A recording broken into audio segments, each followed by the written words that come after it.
जय हिंद दोस्तों। डिक्टेशन शुरू होगी 5 सेकंड बाद।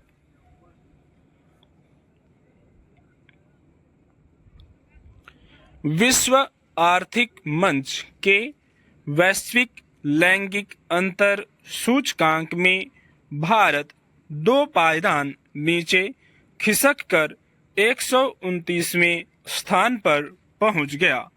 इस सूचकांक में भारत पड़ोसी बांग्लादेश, नेपाल, श्रीलंका और भूटान के बाद 5वें स्थान पर है। हालांकि माध्यमिक शिक्षा में नामांकन के मामले में भारत ने सबसे अच्छी लैंगिक समानता प्रकट की है। आर्थिक भागीदारी और अवसर मापदंडों में भी हल्का सुधार हुआ है।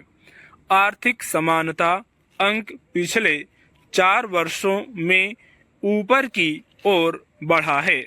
विश्व आर्थिक मंच के अनुसार विश्व ने लैंगिक असमानता को 68.5% तक कम कर दिया है, लेकिन वर्तमान गति से पूर्ण लैंगिक समानता प्राप्त करने में 134 वर्ष का समय लगेगा।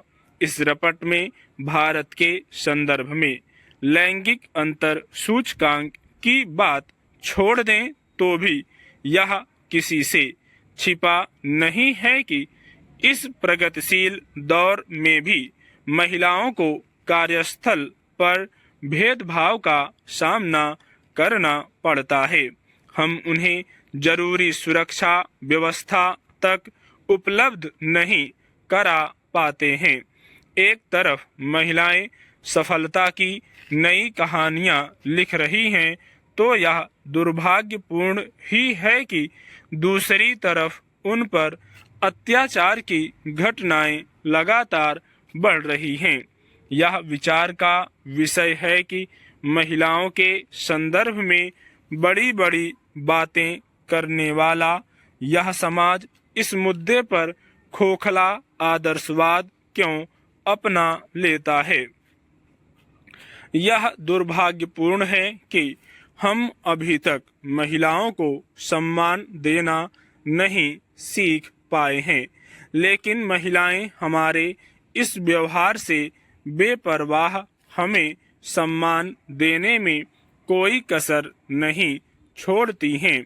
हमारे देश की बेटियों ने यह कई बार सिद्ध किया है कि अगर उन्हें प्रोत्साहन और सम्मान दिया जाए तो वे हमारे देश को अंतर्राष्ट्रीय फलक पर एक नई पहचान दिला सकती हैं। मगर हमारे समाज में आज़ादी के इतने वर्षों बाद भी बेटियां वह सम्मान प्राप्त नहीं कर पाईं जिसकी वे हकदार हैं। यह ठीक है कि इस दौर में बेटियों को लेकर समाज की सोच बदल रही है। परिवार बेटियों के पालन पोषण और शिक्षा पर ध्यान दे रहे हैं, लेकिन हमारे समाज के सामूहिक मन में बेटियों को लेकर एक अजीब सी नकारात्मकता है। समाज की यह नकारात्मकता लड़कियों के आत्मविश्वास को कम करती है। जो लड़कियां इस नकारात्मकता को चुनौती के रूप में लेती हैं, वे एक न एक दिन सफलता का परचम जरूर लहराती हैं।